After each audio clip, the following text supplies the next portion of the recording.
So we started last session with the lean canvas, wherein we started with revising the lean canvas, in which we went ahead and said that there are 9 boxes, and why I showed this with 2 different colors of the 3M slips, because I said that the lean canvas is to be based on all the customer personas or user personas that you're going to be dealing with, and that every customer persona or user persona will have a separate lean canvas, right? We talked about that. So that is the reason why we went ahead and had these 2 different colors. So remember one thing, that the customer persona, user persona will be the lean canvas will be tied to each one of them. And why? Because every customer persona or user persona will look at the problem differently. See, in this case, this was about that AR/VR startup, right? Now, the way that a parent would look at the problem and vis-a-vis how the student would look at the problem will be different. Even within the parent, the way a father would look at the problem and the mother would look at the problem will be different. Okay, now you can go ahead and say that others are also there. How will the brother look at it? But we are not looking at that, because primarily the influencer is the one of the parent and the customer is one of the parent, or both the parents, or influencer or both parents. So it's very important to keep them, keep a lean canvas, keeping them in mind. And the user persona is very important, because at the end of the day, the user out here is also important, right? Now, I'll give you one very quick, side-by-side example, let's say, of dog food. Now, dog food, the pet parent, of course, is the customer, and hence the lean canvas will be around the keeping the pet parent in mind. While the user out here, you will say user is a dog here. What will the dog know? Yeah, that's right. And user will not have an cost structure, revenue structure being separate, because it's the user. But if you go into the depth, you will find that here what also matters is the taste which is acceptable by the dog. You give something to the dog to eat, the dog may not eat. All right, so you get an idea that a healthy dog does not find this smell. If the dog is not even licking, then the smell is not acceptable.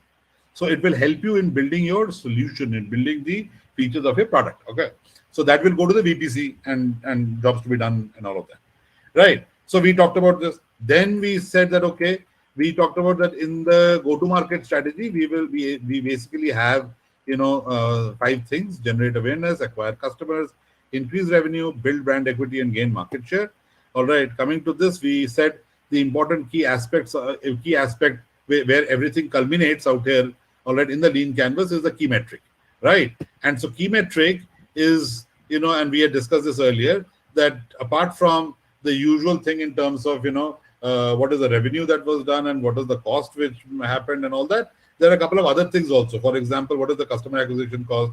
How many users are there? How many new users are coming in? How many repeat sales are happening? Okay, and a very important element called Net Promoter Score. So I presume you know about Net Promoter Score. Can you give me a thumbs up if you know about Net Promoter Score? Last time also I asked this question. NPS, Net Promoter Score. Rajinder, Vivek, Bharti, yeah, very good. Yeah. So we know Net Promoter Score. And why Net Promoter Score is important? Because Net Promoter Score is an indicator of whether there is a propensity of buying your product once again or not. All right. So whether they would promote your product or your service amongst others, because that tells you a couple of things. First of all, it starts defining customer lifetime value.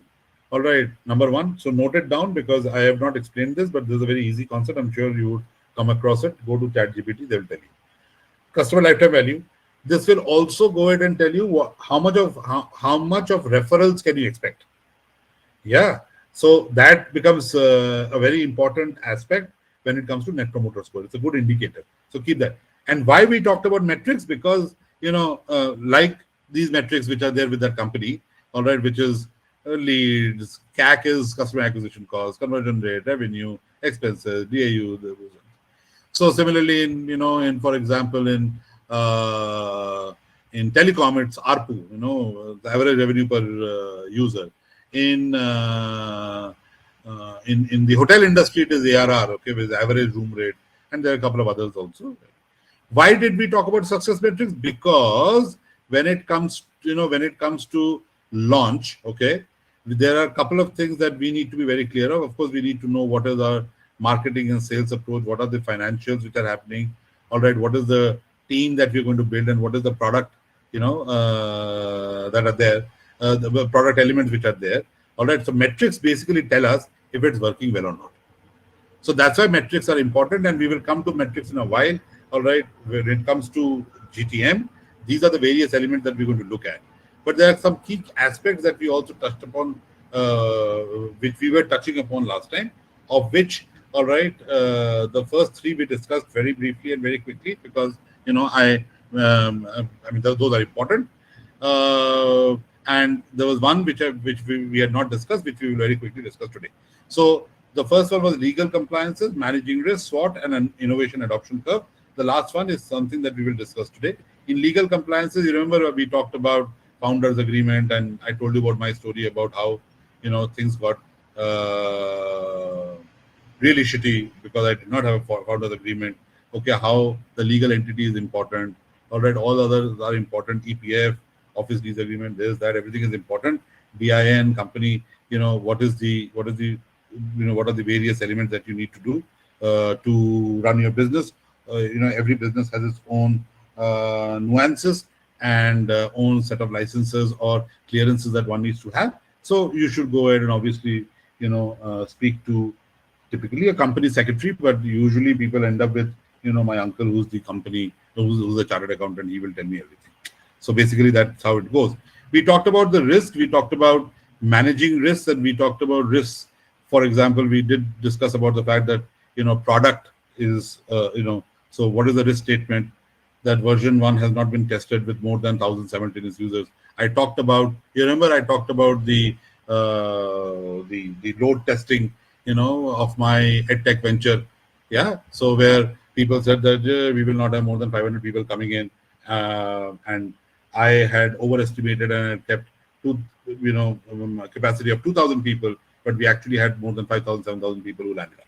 Okay. So we talked about that. We talked about talent, how people will leave in a jiffy. Okay. We talked about, so product and funding, funding is very important because at the end of the day, you have restricted amount of monies which are available with you, which defines what is your runway. And the more the burn, the shorter the runway. So how do we go ahead and use it? And that's what is important. Then we talked about the SWOT analysis, in which we said that there are some internal factors and some external factors, and they are helpful or harmful. So when it comes to the AR/VR company, all right, they went ahead and said that our strengths are coding, social media marketing, cracking exams, and all that. But we are not very good with meeting up with new people, delivering on deadlines. Why delivering on deadlines is a weakness? Because when techies come together, they end up trying to create the perfect Mona Lisa without realizing the fact that Mona Lisa is something which will take time, but in the meanwhile we also need to sell. All right, I talked about unhealthy food practices. Remember, I talked about Anil Ambani and how they did not get the funding. All right, although it was Reliance Industries in the early 80s, they still did not get the funding because the guys went ahead and said that they are a guy who cannot take care of himself. How will he take care of our money? So I talked about that. When we talked about opportunities, we talked about the fact that what are my startup ideas, what is the incubator support that I'll get, what are the seed capital that I get, or can I have roomies as my co-founders, which is one thing which a lot of people land up with, and they land up with trouble. External and harmful things, competition for internships, not just for internships, competition for, poaching is a big issue. Yeah. You have a guy and the guy gets poached. Okay. I'll give you some examples from the live session, live component that we're going to talk about in a while. Okay. Family pressure for higher studies, family depends upon your, which stage of life you're in. So at one stage, it might be higher studies. In some stage, it might be marriage. In some stage, it might be kids, having kids, growing kids. All right. In some cases, it might be that, I need to have my retirement nest. Or in cases like me, who went through a round of bankruptcy, all right, I don't have anything. So, yeah. So that's important. So the SWOT analysis is important. And why is it so similarly, various other things which are there. Now we talked about the fourth element, and that which is what we wanted to get into, all right, is the innovation adoption curve. Okay. Now this is very important. You need to understand this very quickly and very clearly. See, when we say innovation adoption curve, that means this is the curve which defines how your product, okay, and I'm referring to your product as your innovation, how it is adopted by people in the market. That is, in a simple thing, that what is that curve which defines the way in which your product sales will happen. Okay, so so the thing is that the arrow at the bottom doesn't define time. Yes, that defines time, but that time, it is not to scale. This could be a 5-year journey. This could be a 10-year journey. This could be an even shorter journey of, let's say, 2 years. So that is not there. The idea is to give you an idea that there is a sinusoidal wave which is there. Okay. So there, if you see, there's a very small, minuscule percentage, and these percentages come out of a whole lot of research which has happened in this area. All right, and I don't have the author's name right now, but I can get back to you. But Chetan, if you can take a note, we will have to get back to them. When we share this deck, we need to get back and mention the source, which is not mentioned there, which is my error. My apologies. So they say that there are 2.5% which are innovators. Who are innovators? Innovators are people, all right. So the 2.5% people, all right, who are there, these are people who are not, they're looking for your product even before your product is launched. So, for example, let's say there are Korean people in your community. They are always looking for Korean food, even if there is no Korean restaurant. So when the Korean restaurant launches, all right, there is always a group of people who already have been looking for the product, all right, even when the product was not available or the service was not available. So the moment the Korean restaurant launches, all right, you will have these innovators who will come in and who will just go and start consuming. Now these are people, all right, who will be the first ones to raise their flag even before the launch or immediately after the launch, saying that Baba, isko kharid lo, you should buy this product. It's great product, this, that, whatever it is. But it's important because these people are also those people who will be quite, they'll be quite,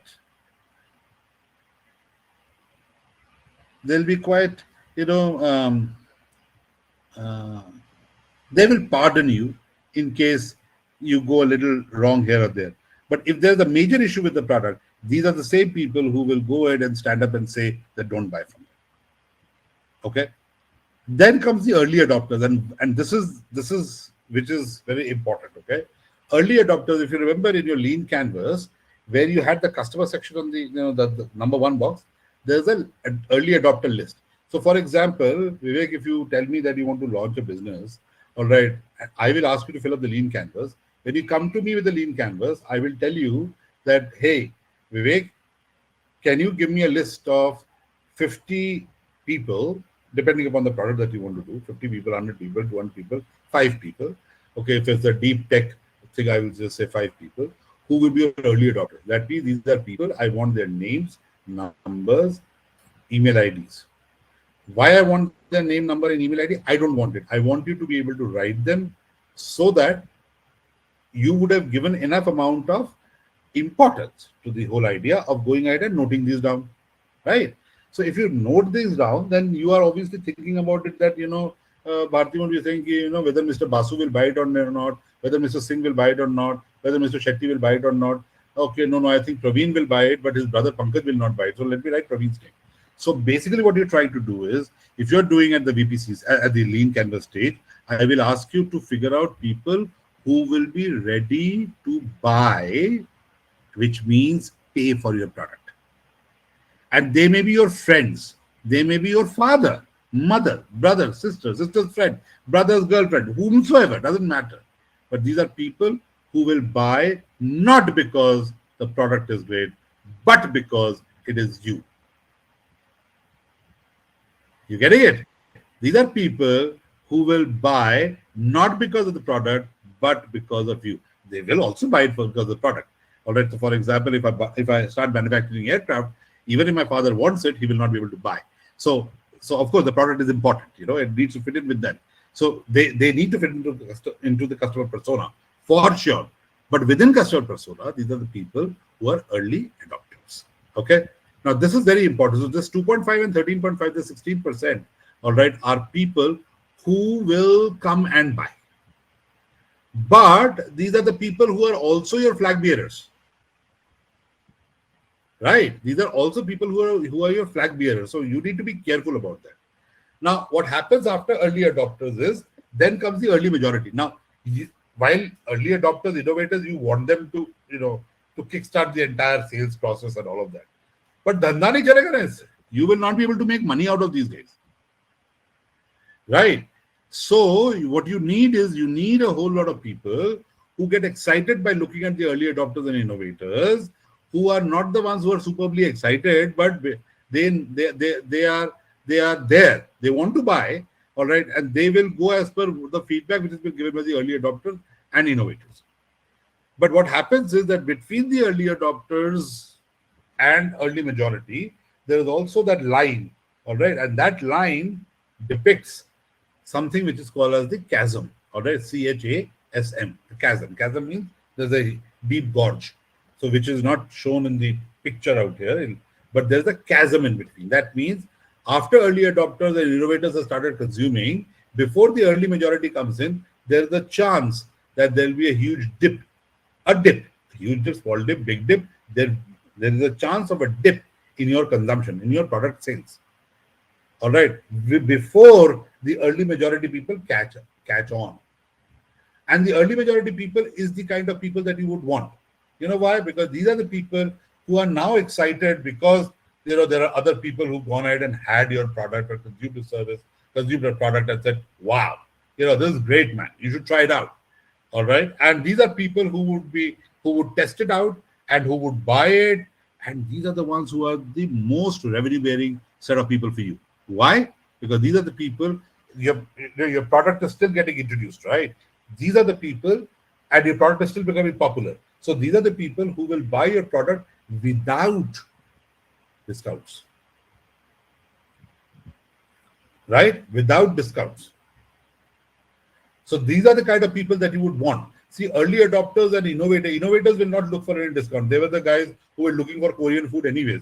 So when the Korean restaurant opened up, they just went in. They don't want a discount. Your early adopters will look for a discount. All right. Or you would want them to give them some freebies and all that to ensure that, they are not just well-wishers, but they're also well-buyers, right? Early majority are the people who would not want,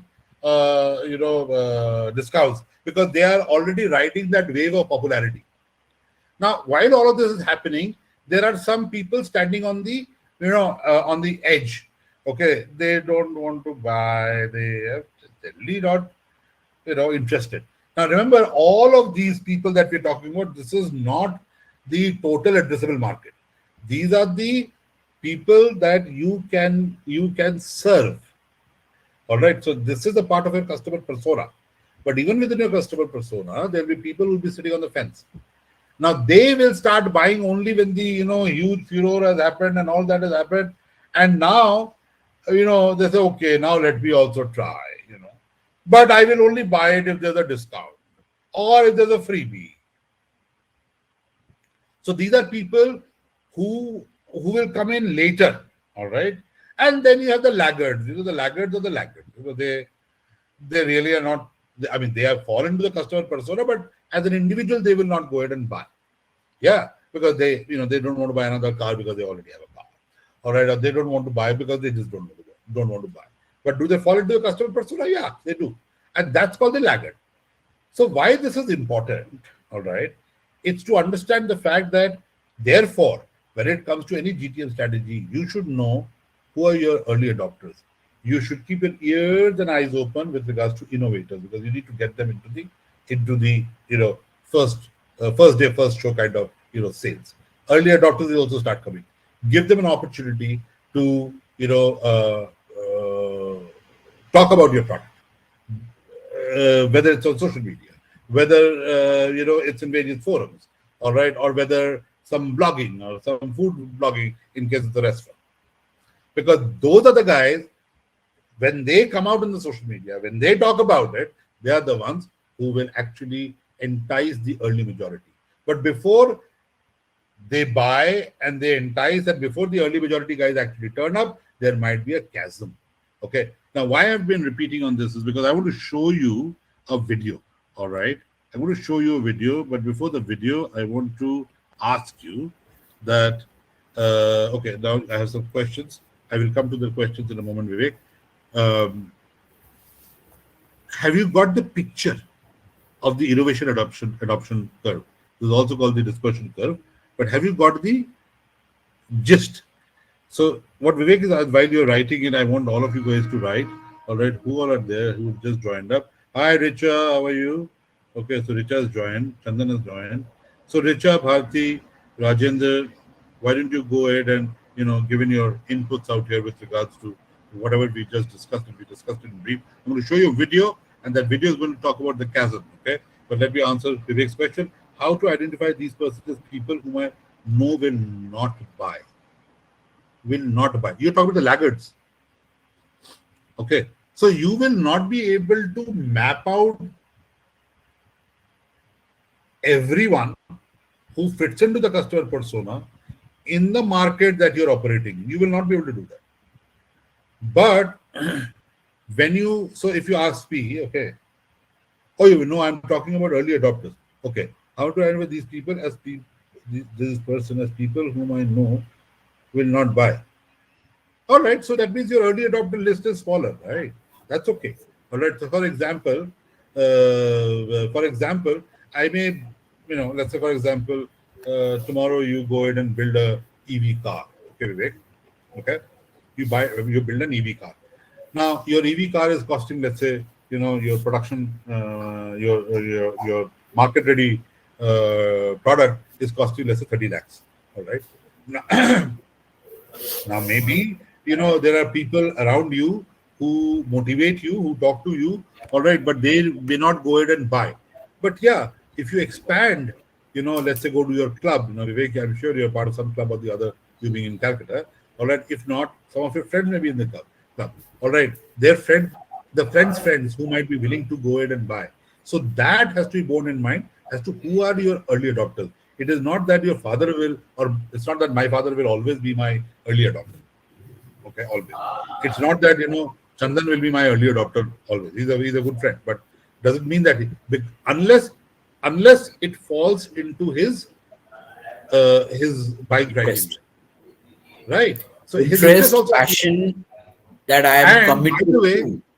Yeah, and by the way, Vivek, interest, passion, willingness to buy, all right, willingness to try, all of this is a part of customer persona. Exactly. So therefore, all right, early adopter comes from there. Then you're saying, I think your early adopters are strangers and not your known people. No, early adopters are not strangers. Early adopters are not strangers. Innovators are strangers. Those who were looking for Korean food even before the Korean restaurant was there. So you knew that, you went to Reddit, you read that, a lot of people in Calcutta, in the, let's say Baliganj area, right, there's a huge Korean population there. All right, Vietnamese population there. These are people who would want to have Korean food. I understand that, but you may not know them. So what you can do at best, do is to let that forum know that there's a Korean restaurant opening up. Now, because that forum contains people who already are looking for Korean food, they will not know you. In all likelihood, they will not know you, but they will come to your restaurant on their first day because you've told them and they've been looking for this. Now, the early adopters are those people who fit into that customer persona, and they have the willingness to buy, they have the money to buy, they have the intent to buy, they are interested to buy. All of that is there. The additional tadka is that they know you. And that is why, if there are, let's say, 2 Korean restaurants opening, they will come to your restaurant and not to the other restaurant. So that is the difference between early adopters. So early adopters are not strangers. Innovators are mostly strangers. Okay. So that is what. So I've just wanted to clarify that difference. So in case you're talking about strangers who are coming and buying, all right, those are not early adopters. In all likelihood, they are innovators. All right, that's the 2.5%, very small number.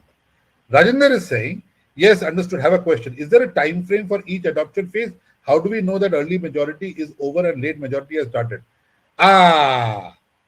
Early majority is over, late majority has started. I'll tell you. You ask people like me, we have people sitting on the fence, beyond the fence actually. It is roaming around like like the Rottweiler, okay, outside. All right. It wants to go ahead and, catch hold of the rabbit, but does not want to take the chance. That was on a lighter note. All right. But the fact of the matter is, early majority are the people who would usually go ahead and buy without any discounts, by paying full price. Late majority are people when you start seeing people are looking for discounts.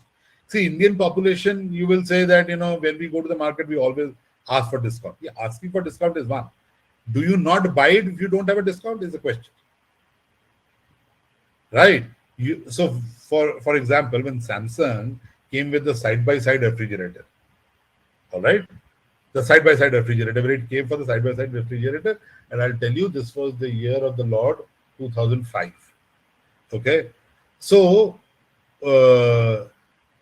everyone, boys and their toys, we are a little gadget freaks, and I am a little gadget freak when it comes to larger equipment around that. So I used to have 2 fridges those days. I used to have a 300-liter and a 400-liter fridge. Okay, and being a Bengali family, even if you keep 5 fridges, we will fill it up. Don't worry. All right. This basically goes not only for Bengalis, but anyone who's staying in Bengal or Odisha or Assam or anywhere, including Vivek Verma, I'm sure. Okay. So the case is that it is. So I wanted to buy the side by side. My wife did not. My wife is a very pragmatic, practical person. She will never buy all of this nonsense. So I had to weave a story. I had to tell her that there were 2 girls in my team who were staying alone and they needed a fridge, this, that, and so my wife said, okay, you were anyways looking at buying a fridge. Why didn't you sell this fridge and all that? So those 2 girls came, they took the fridge and then went back. And my wife then said, do you think I'm a fool? 2 single women, and one has taken a 400-liter fridge, one has taken a 300-liter fridge. What will they put in there? Bricks. Why? How did you convince them? I said, so those things happened, and I bought the fridge, the side by side, Samsung, and I bought it at full rate. And those days in 2000, so I finally bought it in 2006. In 2006, it was costing 62,000. Okay. 2 years back, 3 years back, all right. Again, that Python in me came up and said, now we need to change the fridge because ek bar gas bhara tha, and we don't live with fridges which need gas. All right, gas refilling. So I convinced my wife and we bought another fridge. Okay, now I bought a 1,000-liter fridge. Earlier SBS was about 800 something liter. Now we got a 1,000-liter SBS fridge, which is also like an Almira right now. Okay, now that 1,000-liter fridge. But this time, I was shopping in the market. And I bought this 1,000-liter fridge for 62,000.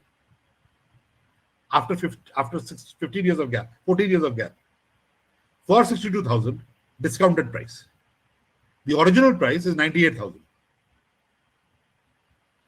So the same person who was an early adopter for the second purchase became a late majority. I was an early majority or an early adopter at that point of time. I don't know where they would slot me. But for the second purchase, all right, I'm a late majority. You're right, Rajendra. But there are people who anyways would have waited. Like Chandan. He's been talking about a side-by-side fridge for, I don't know, for till cows come home. He's been talking about it. All right. But he's not bought it. But on the other hand, if you show him a fancy car or a fancy TV, he'll buy it.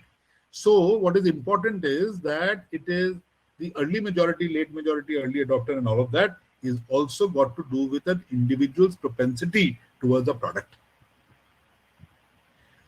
Chandan wanted to buy an iPhone. What did he do? He bought an iPhone for his wife. And I'm still not sure whether he bought himself the latest version and bought an older version for his wife. See, exactly. So you cannot say for an older version he was late majority. No. He's a conniving guy. Simple. All right. But he wanted to buy an iPhone for his wife so that the poor girl will have an iPhone and will, "Achha, theek hai, mere paas bhi iPhone, tere paas bhi iPhone." All right. But he bought himself the latest one. And I remember this because I had just joined the organization and I actually went back home and I told my wife, "There's this dude in the office here, he's buying 2 iPhones." So my wife said, "Ask. He's buying one for his wife, one for himself. And the one for his wife is an older version." All right. I mean, women know women types. So you need to understand the psychographics of an individual, of your customer persona. Very, very important. We normally say customer profile, पता लगा लो, कितना कमाता है, कहाँ रहता है, लड़का है, लड़की है, ये है, वो है.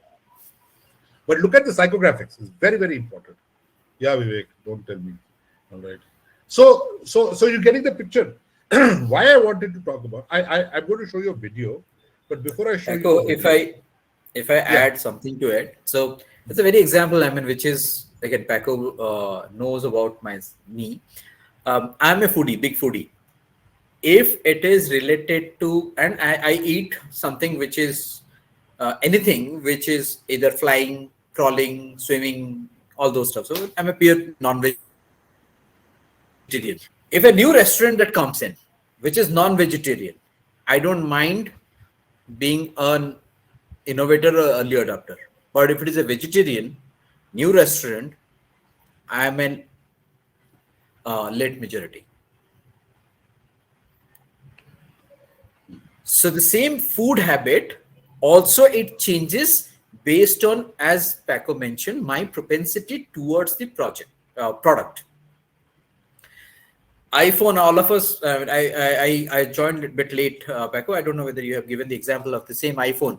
iPhone people, when the new iPhone, the launches, people go and sleep one day night before it launches. They are the innovator. They are the first guys. I mean, they just want innovators. The next immediately somebody who buys it, early adopters, innovator and early adopters. They know it. But then comes the early majority, like probably me. I would fall into the early majority category in the phone sector. I will not buy. I'll not go and sleep. I'll wait for some time. Then some people like my father, not my father, one of my uncle, he is in this regard. He buys after he goes through the feedback, whether it is gone, how is it happening, whether the product is doing fine.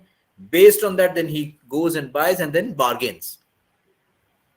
So this is the clear example of who is. Again, it is not dependent on the money, that only the factor, customer persona, that if they have the money, they will buy. No, it is on the behavior aspect also that we need to consider, what just Paco mentioned. Thank you, Paco. Sure. All right. So, guys, the innovation adoption curve and the chasm that I was referring to. All right, I've just posted the video link. Please copy it and keep it and see it later on. You would have seen this video earlier, but what is important is Geoffrey Moore, all right, who talked about the innovation adoption curve, all right, actually explains the innovation adoption curve, entrepreneurship, and the chasm, all right, using that video. Okay, I'm sure you've seen the video, but he's given a voiceover to explain how it is, and it will become very clear with you. Now, there was a question, which is that how will we know where we are? So, while it is not being covered in this session, But if you create a linkage of this curve with product life cycle, right? How many of us do product life cycle? Can you give me a thumbs up? Product life cycle, which is also a curve like this. Give me a thumbs up. Who all know product life cycle? Richa, Bharti, Rajendra, Vivek.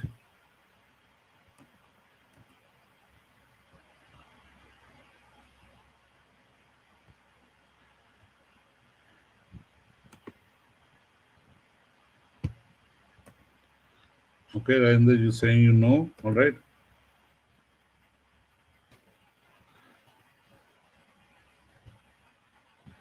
So, all right. So if you don't know, go ahead and find it out. All right. So when it comes to go-to-market strategy, we talked about the fact that there are metrics that you need to look at. All right. Yeah, Vivek, thank you. I know. Yeah, Richard, very good. So there are metrics that you need to look at. Go-to-market strategy is not just about how will you go ahead and sell. Go-to-market strategy is about preparing all the various elements that you need to go ahead and sell in the market. Your legal and compliances, all right, your metrics being in place, all right, your SWOT analysis being done, your understanding of who your early adopters, who are your early majority, and how and you obviously don't know who are the innovators. But what is important is, do you have a strategy and tactics and operations to handle each one of these people, and changing your strategy as it comes to these people. That is what is the essence of GTM. GTM is not about in which all channels that I'm going to use, or how many team members should I have, and all of that. It is about how will I go ahead and get to the customers that I need to be able to sell. All right. So keep that in mind.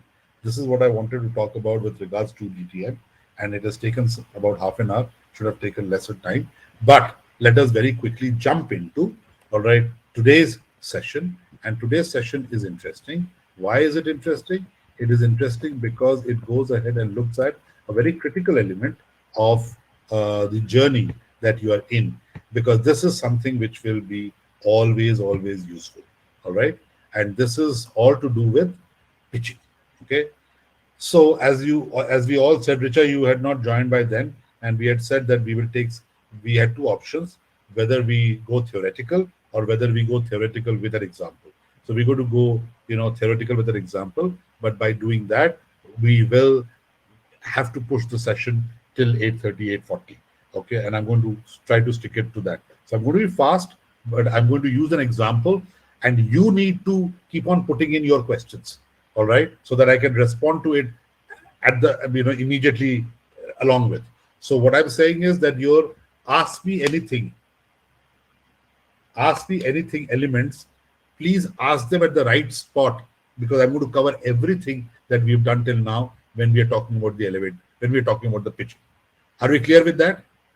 You will put up the questions there and then when I'm asking you, so that I can handle it there and then. And so in the next 45 minutes, I will cover this up. All right, good. Let's start with it. So let me share the screen.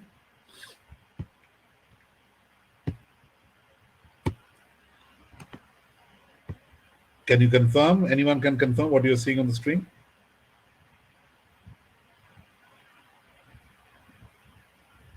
Chandan, Chetan, can you confirm what you're seeing on the screen? Okay, I think everyone's left. All right, PPT, good. We are only there. All right, so the session is about pitching. All right, and we are here. We are in session 8. All right, the next session is about securing funding for your startup, but this one is all about pitch. And when I say pitch demo, it is demo of how to create the pitch and not demo of how to pitch. All right, we are here on the 25th, and so today's takeaways will be that you'll be sensitized to all that which goes into making a pitch, and describe the various elements of a pitch. All right. So I will get into that, but before that, I want to ask something. Okay, how many of you have proposed to a person of your liking? I have. How many of you have proposed, okay, to a person of your liking? Could be of the other sex, or could be from the opposite sex, or from wherever, but has no one proposed ever? Vivek, Rajendra, Richa, Bharti, been on the other side. You've been proposed to. Okay. Rajendra, not me. You've not been adventurous as yet, I guess. Vivek has. All right. Vivek is from Calcutta. I mean, it is running in the blood. Okay. What about you, Richa?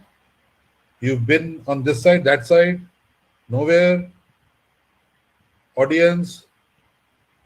Okay. Richa does not want to even answer. All right, good. So, what have you done there?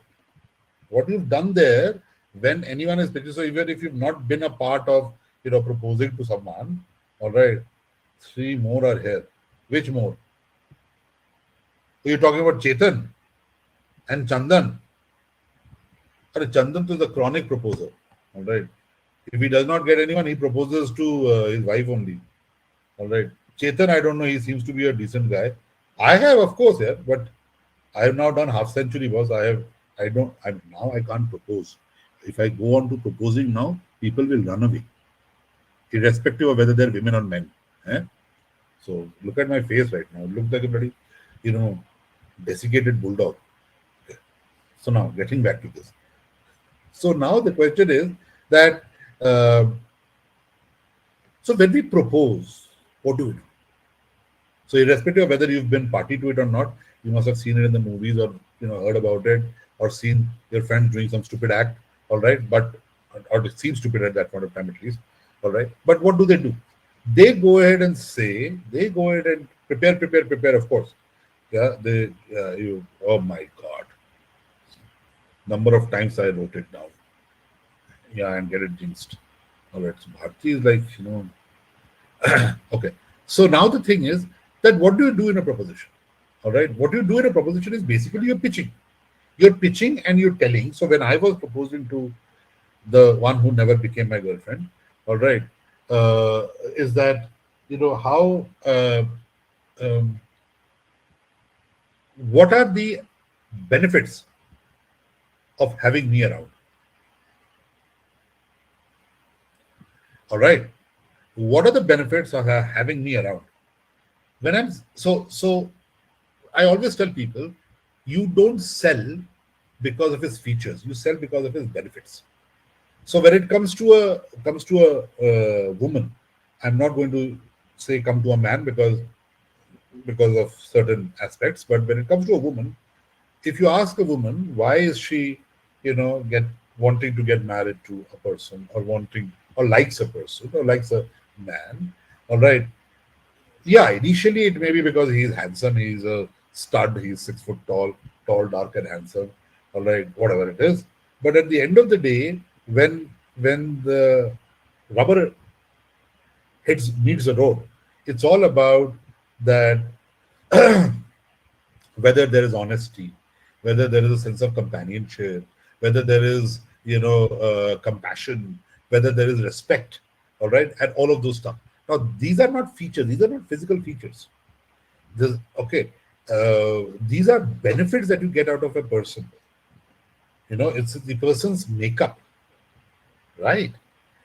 Similarly, when it comes to pitching, while you have various features of your venture, but what you communicate in terms of the benefits that those features provide.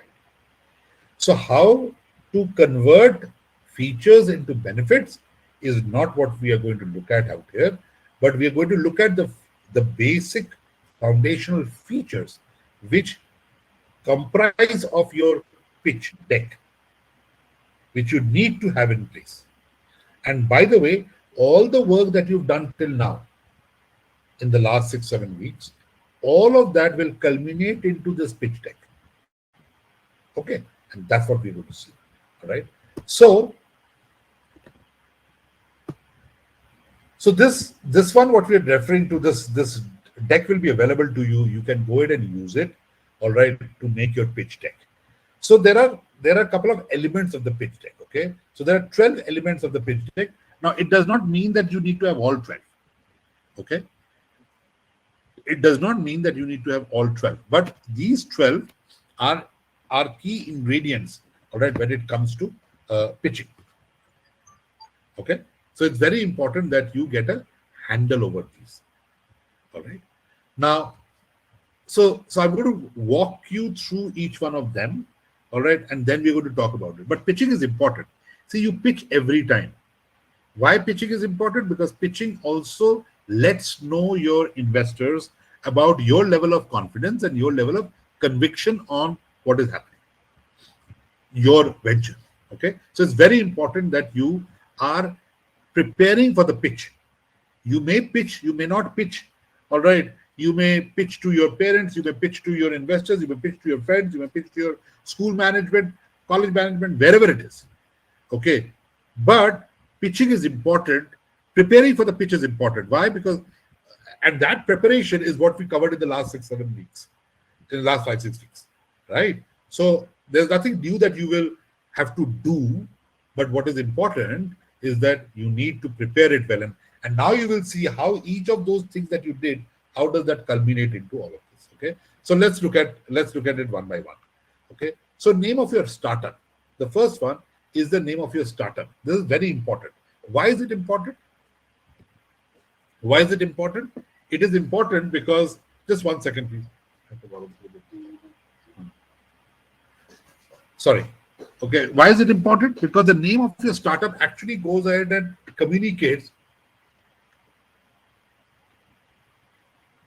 a lot about what you are talking about. Okay, what are you talking about? It's very important.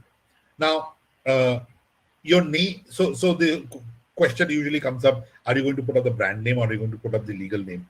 So out here, I would suggest you put up the brand name, and you put up a startup tagline. Now, the tagline is not an important thing. It's not something that you need to have. All right, it's not a must-have, but you need to have a tagline. First of all, don't have a tagline if you're not able to put up a tagline which goes ahead and amplifies what your brand wants to talk about. Don't do that. All right, don't make it something on which people start giggling and smirking and laughing. Okay, so have a startup tagline which is good, which amplifies what you want to talk about through, or what you want to sell, or the service that you're trying to give, or the problem that you are trying to solve, or the opportunity that you're trying to make good of. So do that. So name of your startup is important. Your startup tagline is important. Okay. Now, so there is a venture that I am currently working on, and I will, if I get a chance, I will go ahead and try to show you the logo. Okay, so one moment. Where are you? You're here. Stop sharing. Let me share with you and show you.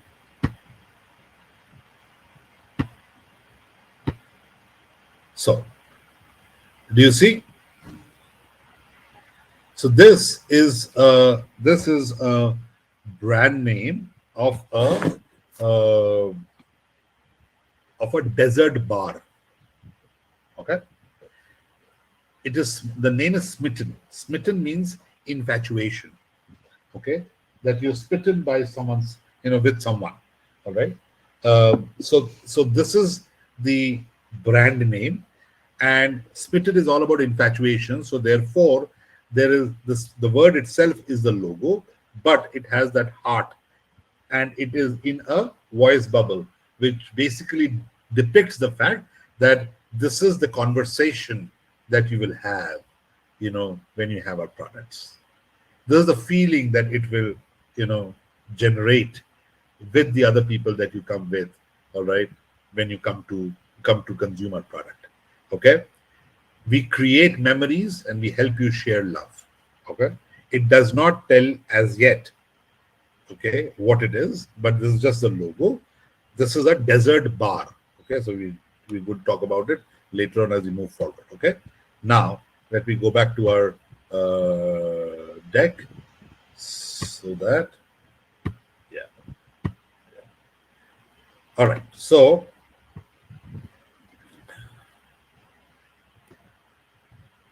all right.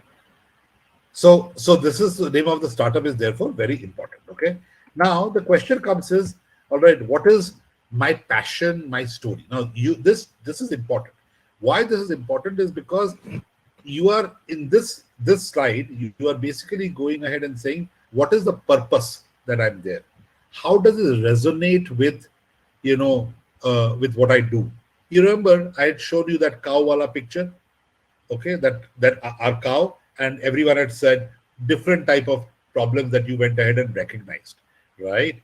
You recognize, you see all the problems, but you have a propensity to link up to that kind of a problem which resonates with you, okay, your passion, and that therefore becomes your chosen area of work. So that story, it does not have to be a big story, it has to be a small story, but it has to be something which talks about your passion.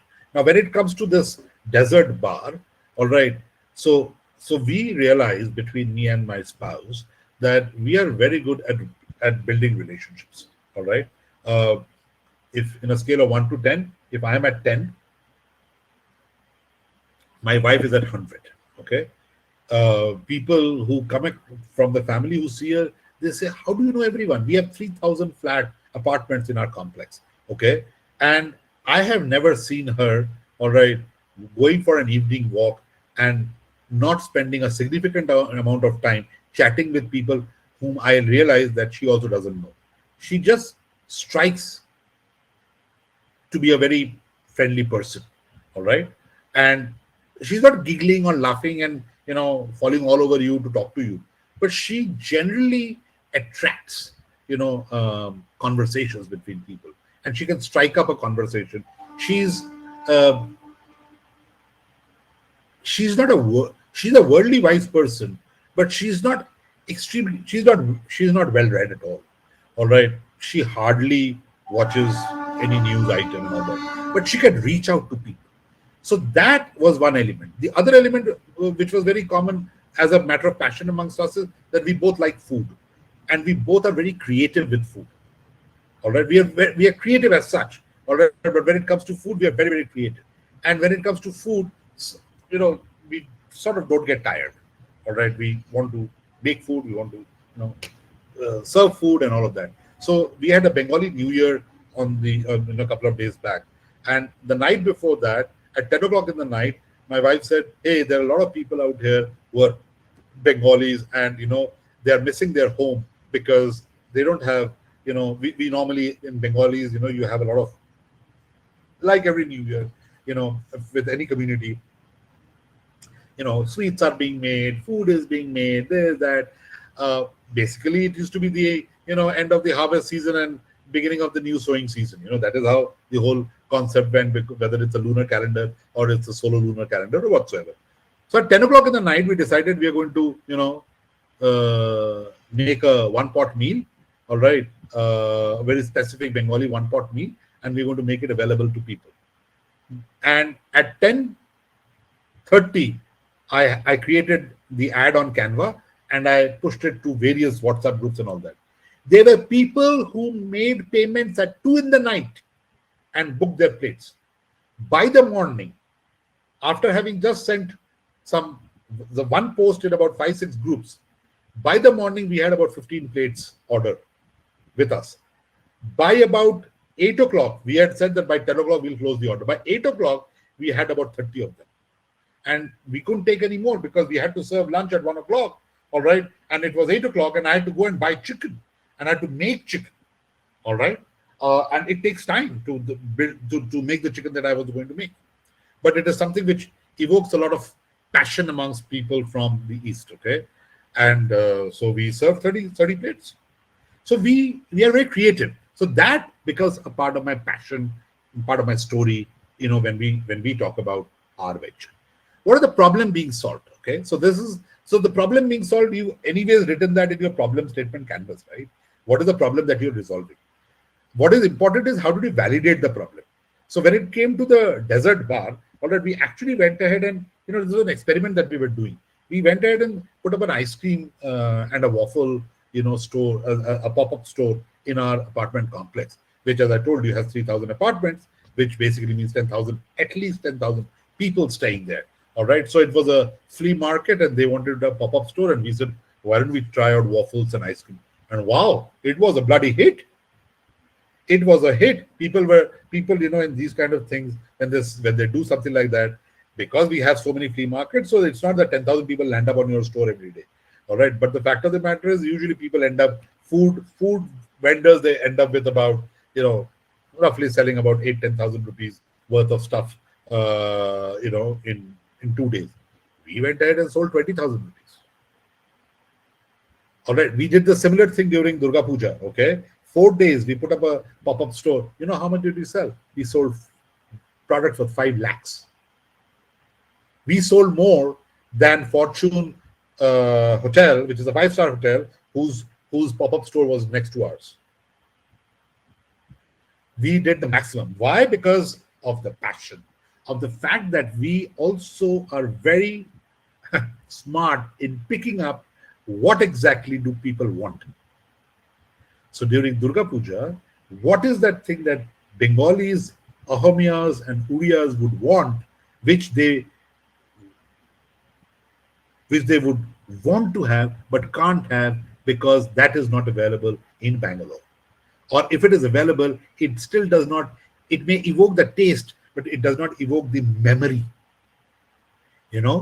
Food evokes memory. How do you do that? Similarly, when it came to the ice creams, we were, even with a simple thing like a waffle or an ice cream, we were able to evoke, certain flavors. We were able to find out that one single gap where people are not there.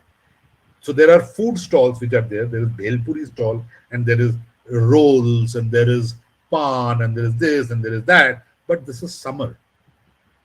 And, people who are in Bangalore would know that it is becoming hot, by Bangalore standards. So we went ahead and identified ice cream. So the organizer said, ice cream, but, Paco, you guys don't do ice cream. You guys do phenomenal fried stuff and, food and all that. We want to do ice cream and waffles. And we were anyways thinking about this. All right. So we went ahead and did it. And voila. Thereafter, when we went to the, various malls, when we started talking to them about what kind of store we want to build up, we said that, let's say, for example, today Chandan goes to a mall and they all want to have a dessert. So they go to an ice cream shop. So now Chandan does not want to have an ice cream. Everyone else in the family wants to have an ice cream. Yeah. So everyone has an ice cream. Chandan does not want to have an ice cream because they're in an ice cream shop. Chandan takes a lot of time and says, okay, I want a vanilla. Or he reluctantly has something. So what we are creating a family dessert destination where you can come and there is something or the other for everyone. So whether it's a chocolate eclairs, whether it is profit roll, whether it is ice cream or it's waffle or it's ice cream sundae or waffle sundae or make your own. So we've got a range which is called BYOD. So it's not bring your own daru, it is build your own dessert. So you can actually build your dessert. I want this, I want sprinkles, I want this, and you can actually, put everything together and we give it to you. All right. And it's not that it's a superbly great innovation, but that is the problem that we want to solve. We want to solve the problem, or we saw the opportunity there where can we, where it's a destination where people can come and have desserts. And how did we validate? We've done one validation. We're doing another validation on the 5th and 6th of May. In case you guys are around, come over to Whitefield and you will see a little MVP-ish kind of validation that we're trying to do. So put that up. Then it comes to target customers and users. Now you've done this in your customer persona, all right? And we just talked about in the last part of the session that customer persona is not just about demographics, but it is also about psychographics. And that's what is important. Who will pay you? You note that down. So in our case, when it comes to Smitten, okay, we know that it's a family-based place. Okay, it's a place where not just a family, a couple could come. or a group of friends could come. All right. And therefore, what we're looking at is we are not looking at individuals coming and buying. Okay. Why? How does that help us? That also helps us because, all right, that also helps us because we are, by doing that, we are also very sure that we are having more, a larger ticket size, when a group of people coming or a couple comes in or a family comes in. Yeah. So the target customers or users will have to be defined accordingly, social people, age group. So we have multiple customer, segments that we are talking about. And our customer segments are not by individuals, but by groups. So couples, families, and group of friends. That is the kind of, target customer segmentation that we've gone ahead and done. So which is also to tell you that customer segmentation is up to you. This has also been done in customer persona when we went ahead and did that. Okay. All right. Now, proposed solution. So this is something which you love because, classically speaking, solution is something that we go ahead and build immediately, right? So what are the key functionalities, features of your product, service? Show them a wireframe, screenshot, real images, link to demo video if available, what's so unique about it, all that. We've also gone ahead and created this. We've gone ahead and created a deck which goes ahead and, it talks all about family and friends and couples and love and memories and build your own desert and get involved, engage, indulge, experience. These are the key words that we've gone ahead and used to build the proposed solution of a desert bar, which has popular, that means also restricted, popular desert options, plus build your own desert options as well. Both hot and cold, sweet and savory. So my product mix actually looks like this: hot, cold, sweet, savory. And whatever I write out here in terms of products, I will also in brackets write family F, comma C couples, comma groups FCG.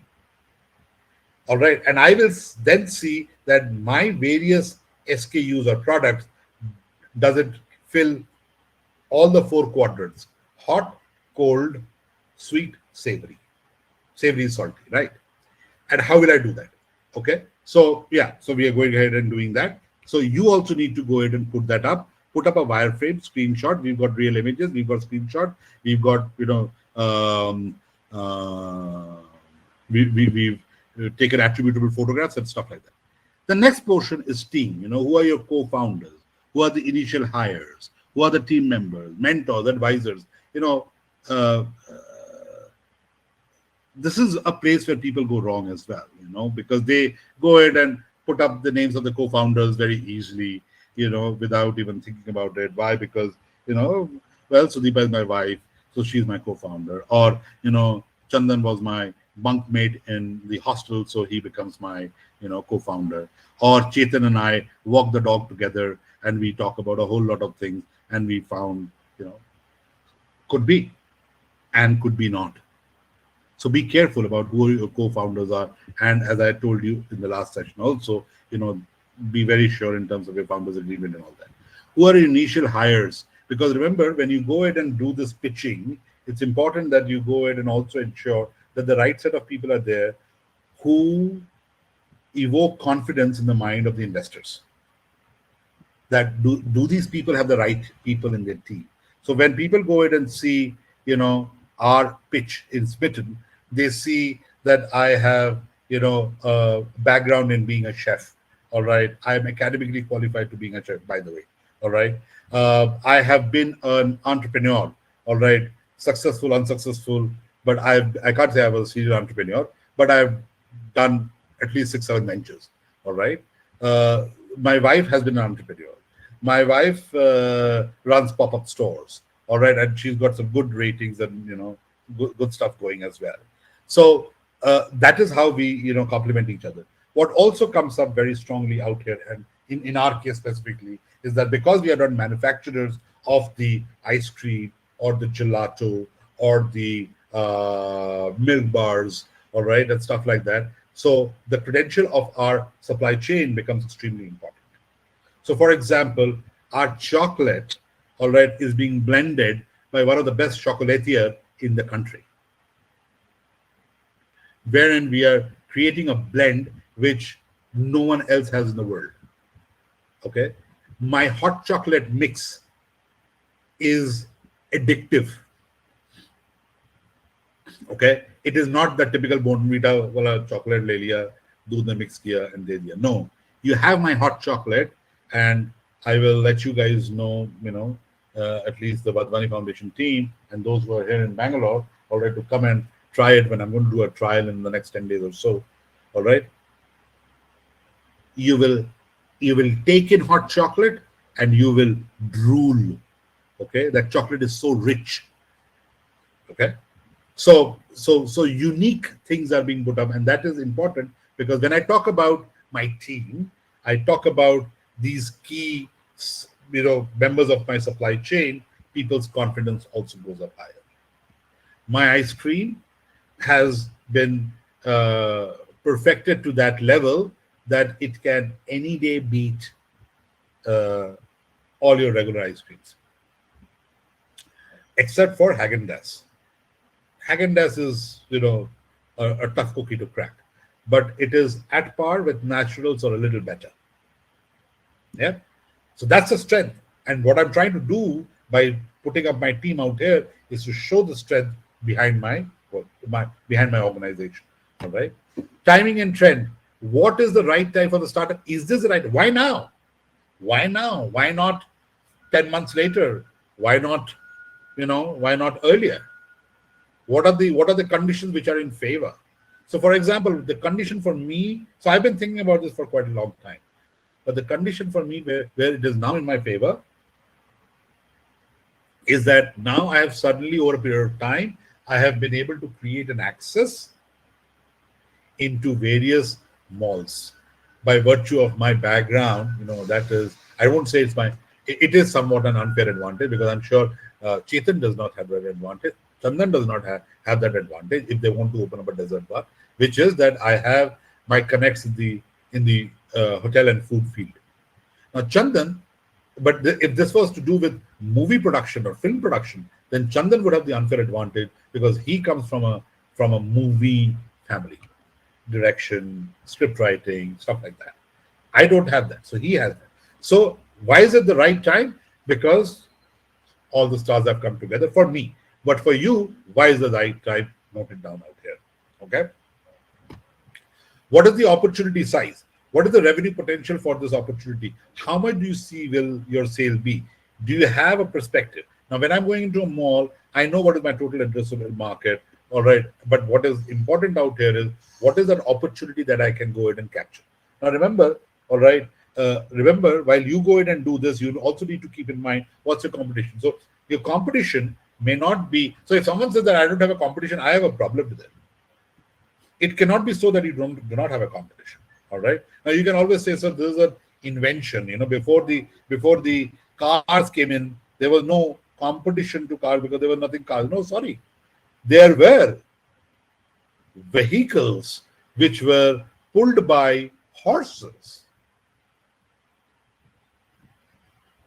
Yeah. They were. So what do you think is a cab? Can anyone tell me? What is a cab? Guys, don't do Google. Tell me if you know. What's a cab? Cab is the short form for cabriolet. CAB is the short form for CABRIOLET. Cabriolet is the wagon which used to be pulled by a horse. Okay, so you need to look at what is the competition. What was the competition which Kodak had? Kodak never saw digital cameras as competition. Digital cameras never saw phones as competition. Right? Yeah, Chetan. When you talk to an old man, you come to know about all of this. I'm not talking about me, I'm talking about Chandan. He's the old guy, not me. Okay, so the question out here is, All right, who is your competition? So for me, if you ask me, when it comes to Spitten, my competition is the gelato guy, is the milkshake guy, is the fruit juice guy, is the ice cream guy, is the all the desserts which are being served in the restaurants in the mall. Those guys. Is the candy guy, Candyman guy. Yeah, is the donut guy. Because all of these are serving specific desserts with a huge width and depth of the product. In my case, it is not a huge width and depth because I have taken it in a different line altogether. I am not saying I am not going in terms of competition. I'm not going as per these desert elements. For me, the competition is the fun zone on the topmost floor where the family can come together or group of friends can come together and play games. That is a point of competition for me because every family would have a certain notional, money, which they would say that, okay, during the weekends, I mean, it's not etched in stone, but everyone has in mind that, if I'm going, that this much amount of money I will spend. I will not, I will try to, balance it out. It's an subconscious thing which is happening in my mind. So for me, those are competition. For me, even the gelato guy is a competition. He's also a competition, but the fun zone guy on the topmost floor is also a competition. So how do I stand out? What is my unique value proposition? What is my unfair advantage if there is something to do with the product? But otherwise, what is that thing which sort of gives me an edge there? What is your so when you talk about how do you stand out? One of the elements is your unfair advantage. And for a small organization like yours or mine, our biggest advantage, which you should always put up, is that you are a small organization. You're nimble, you're agile, you're fast. You can turn things, you can turn around things overnight, which a large organization cannot. Microsoft was started in 75, right? 74, 75. Okay. Then you had Google, they started in 94. Why? Do you think that Microsoft didn't have the ability to make a search engine? Yeah. But there was a small company called Google, all right, which, by the way, was not the original name. It was Google, all right, by the name of the famous Russian guy. It was a mistake on the check that they had, the issuers of the check, I think it was in Microsoft itself, who went ahead and wrote Google instead of Google. So these guys had to, Larry Page and guys had to go back and change their name so that they can bank that check. That's how Google, the name came up. So the thing is, could they have not done it? Yeah, they could have done it. But Microsoft could not have changed their name. But these guys even went ahead and changed their name after delivering a product, a live product for which they got money. But Microsoft could have done it. Now Google came in, all right. Then Google came into Google, but then we had Facebook which came up. Why? You couldn't have started, social media operation in Google or Microsoft. They could have done it. But then there were these, funny guys in Facebook who came together and, built something for the college, and then they went ahead and, put it across all colleges in the US and then to everyone. And today, it went ahead and killed another social media organization called Orkut over a matter of 6-7 months. You don't even know where Orkut is. At one point of time, Orkut had the option to buy Facebook. Okay, Orkut did. Orkut got major funding, but they just didn't change. But Facebook changed. Facebook prevailed. Now, Facebook was there. Facebook Messenger was there. Google was there. Google Chat was there. Microsoft was doing something. But then you had WhatsApp. WhatsApp came up. So these guys didn't even figure it out that there was a bunch of some 30 guys from whose founder was somewhere in bloody Central European country, which everyone has given up on.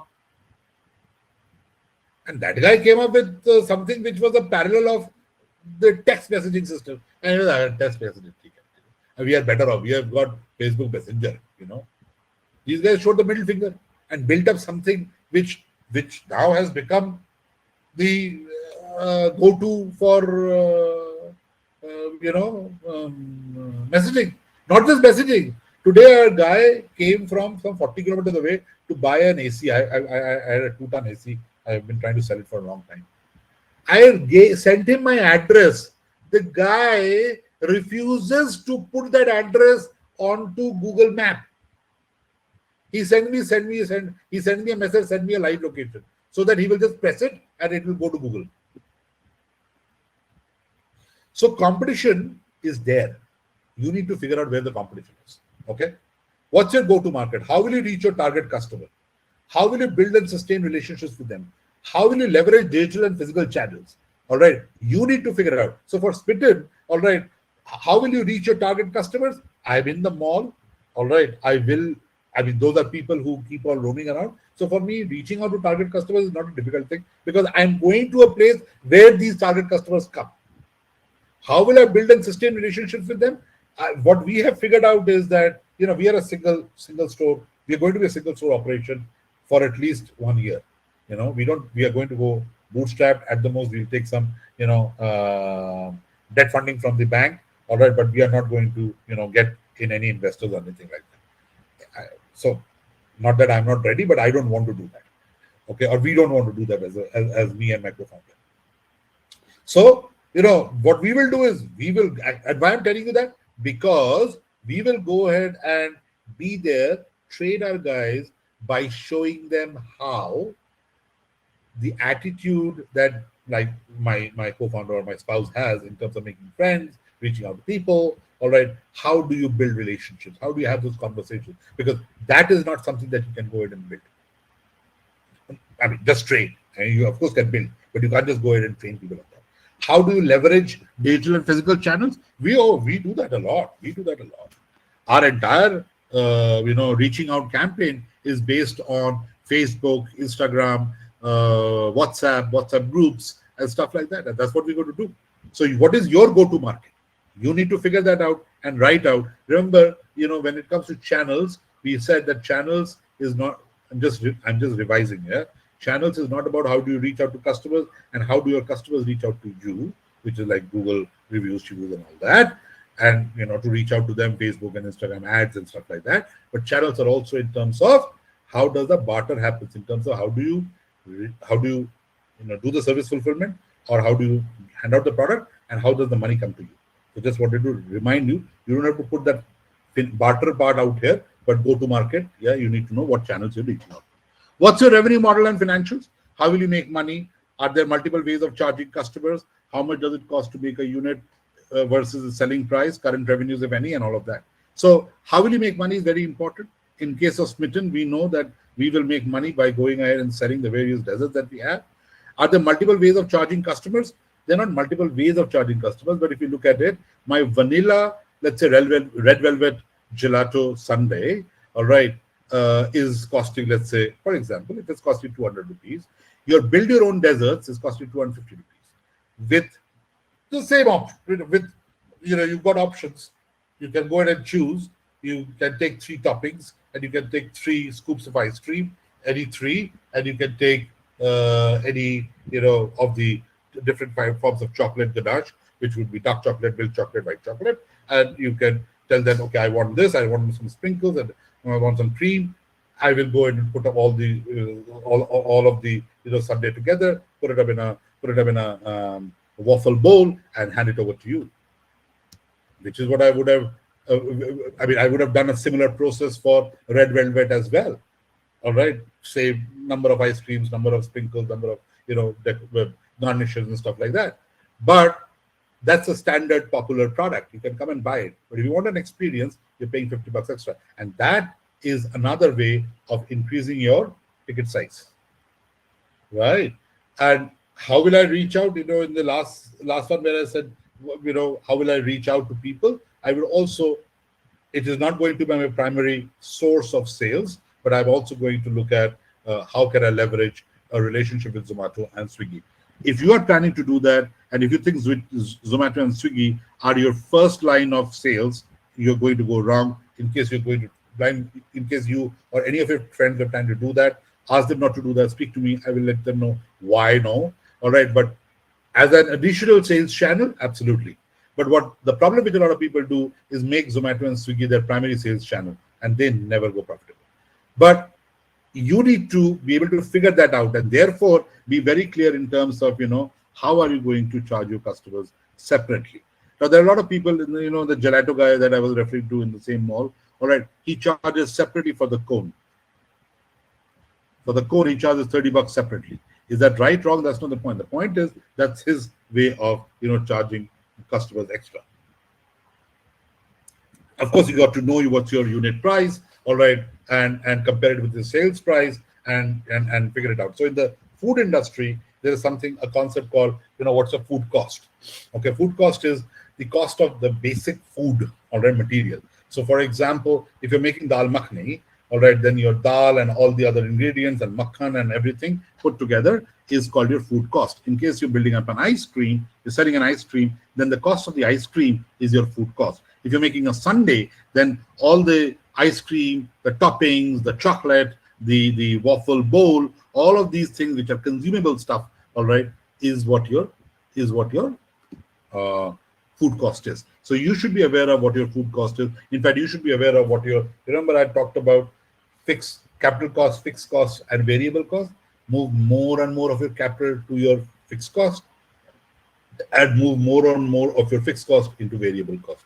So that if it's variable cost, that is attached to the sales of the product. And when that happens, people are a little more happy. And why are people more happy? People are more happy. The investors are more happy because they know that they are not going ahead and spending money on fixed costs and capital expenditure, but on things which are related directly to sales. Yeah. So that's why it's important. And those are the things which will sound music to the mind of to the ears of the investors. Okay. And then finally, you ask for your funding or your funding ask, that how much money do you need?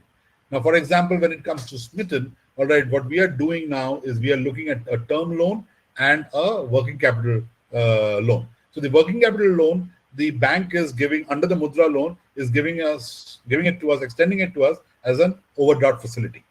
All right, which is on a cyclical method. They'll give us a card, it will have an overdraft facility, and we'll keep on revolving the overdraft there. All right, which is very helpful, by the way. And for a term loan, they're giving us a term loan. But what is happening is now when you go to an investor, all right, let's say you need 1 crore, okay? You also need to keep in mind that it is someone else's money, and that money is not being given to you so that you can buy your next car. That money is being given to you so that you are able to move forward, and you need to handle it like it's your own money, your own dad's money, your money, okay? So it's good to tell them that, okay, these are my milestones in terms of my work, and while my overall ask is, let's say, 1 crore, but I would want you to release this many lakhs right now, this many lakhs after achieving my first milestone, this many lakhs after my second milestone, third milestone, fourth milestone. So that also gives a lot of confidence to the investor that you are asking for money, but you're not asking for money as in, give me all the money, give me all the money. All right. You're asking money from people to ensure that you're going ahead and, spending it to take care of your operations, upscale your operations.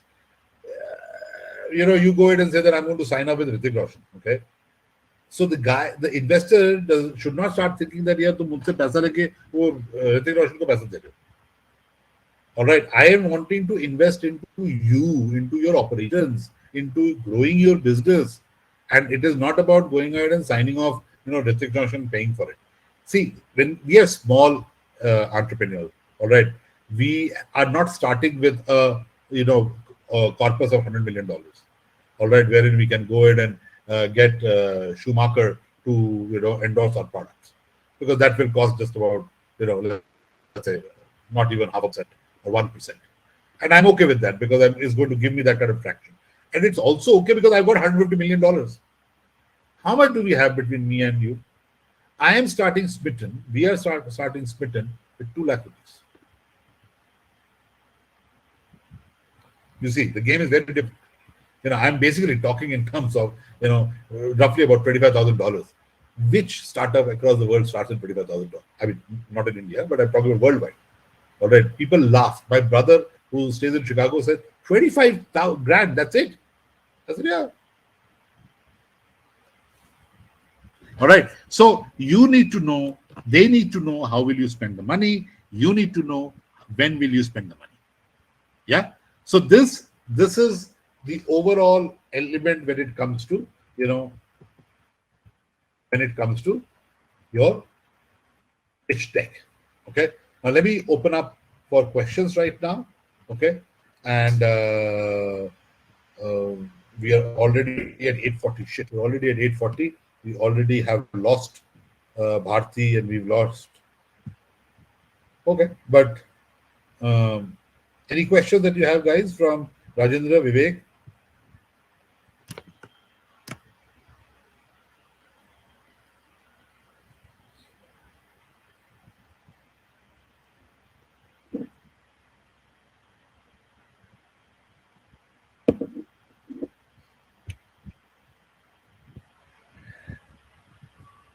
Okay, I see at least two people typing.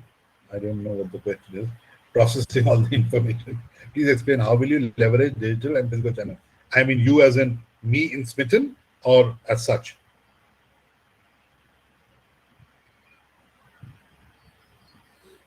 Oh, as such. So as such, I've been using. So my wife has been running a home kitchen for a long time, and our entire, reaching out to newer customer base or building a customer base has been completely through Facebook and Instagram ads. Okay.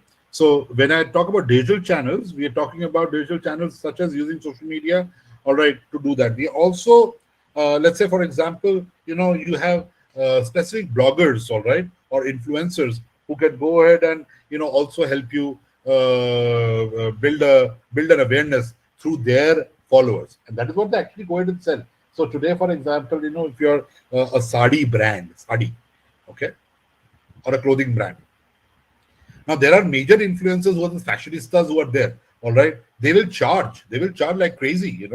I know someone who is a blogger. All right, and she charges 10,000 rupees for wearing a sari and doing a whirl around and twist around and all of that, and say, hey guys, I think you should meet up with Ritu, all right, and look at her collection.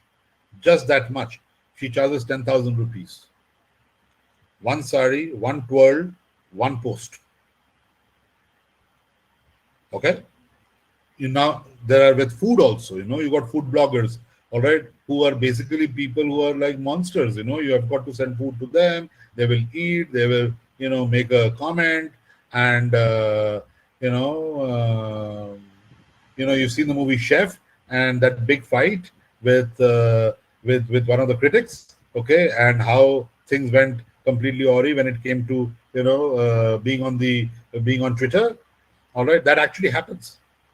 So that's your digital channel. Your physical channel is how do you present yourself. Like, for example, going and putting up kiosks in exhibitions. That's a physical channel that you're going ahead and working with Vivek, right? So that is one of the channels which are there. Doing pop-up stores is important. That's the reason why you will find the Mercedes guy, not the Mercedes guy, the BMW guys or the Audi guys sometimes putting up their cars in the in a mall. All right, and especially when they've just opened up a dealership somewhere close by. So those are, digital channels and physical channels which can be actually put into use. All right. Okay. All right. I think we've overstayed our welcome with Chetan. All right. I hope this session was of use to Rajendra, Vivek, and we've lost out on Bharti, and yeah, but I hope it will be helpful for you, and you will anyways have an access to the deck. But what is important is, Rajendra, Vivek, it's very important that you keep this in mind, that if you do the earlier portions well, all right, the preparatory portions: problem statement canvas, customer persona, Kano model, value proposition canvas, then your lean canvas. If you do all of those right, you will have these very easily. So all of that, what you've done in the last 6-7 sessions, is basically to get you ready to go ahead and do your pitching. Yeah. All right. So let me close the session here, hand it over back to Chetan and Chandan, and guys, take it over from here, and see you next week.